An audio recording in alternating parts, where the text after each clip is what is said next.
Hello' guys, কি খবৰ আপোনালোকৰ? আশা কৰোঁ সকলোৱে ভালে আছে। আমিও আছোঁ ভালে। এতিয়া কথাটো হ'ল যে মোৰ কাৱৈ মাছ মোৰ অতিকৈ প্ৰিয়, যাৰ বাবে বেলেগ মাছ থাকিলেও মোৰ কাৱৈ খাইহে বেছি ভাল লাগে। এতিয়া বেলেগ মাছো আনিছিলে যদিও মোৰ ফেভাৰেট হয় কাৱৈ মাছ। তাৰ কাৰণে কাৱৈ মাছ এটা মই বেলেগকৈ বনাইছোঁ, মোৰ ভাল লাগে যিহেতুকে। এতিয়া তাৰ কাৱৈ মাছখিনি কুটি বাছি লৈ তাত হালধি গুড়ি অলপমান, নিমখ অলপমান এনেকৈ দি ইলুটি কৰি লৈছোঁ, যাতে হালধি গুড়ি আৰু নিমখ সকলো পিনৰ পৰাই লাগে।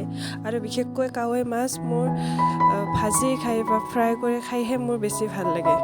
তাৰ কাৰণে মই সকলো পিনে নিমখ লগাই দিছোঁ, হালধি লগাই দিছোঁ।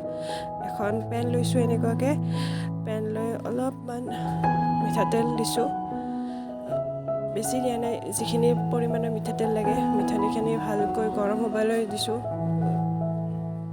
যাতে কাৱৈ মাছখিনি পেনখনত লাগি নধৰে। তাৰপিছত এটিকৈ দুটা কাৱৈ মাছ দি দিছোঁ আৰু কাৱৈ মাছখিনি দিয়াৰ পিছত গেছৰ ফ্লেমটো অলপ মিডিয়ামত ৰাখিছোঁ।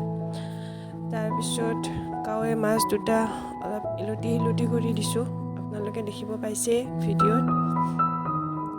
ইলুটি কৰি দিছোঁ।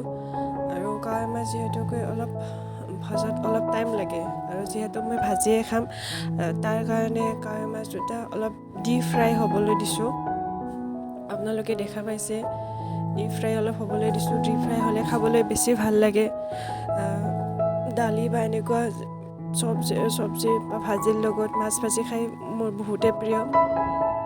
এতিয়া কাঁহীখনত ভাত লৈছোঁ, অমলেট লৈছোঁ, তাৰপিছত কাৱৈ মাছ এতিয়া ভাজি লৈছোঁ, আৰু ৰাতিপুৱাতে কলডিল, মগু দাইল আৰু আলুৰ এখন তৰকাৰী বনাইছিলোঁ।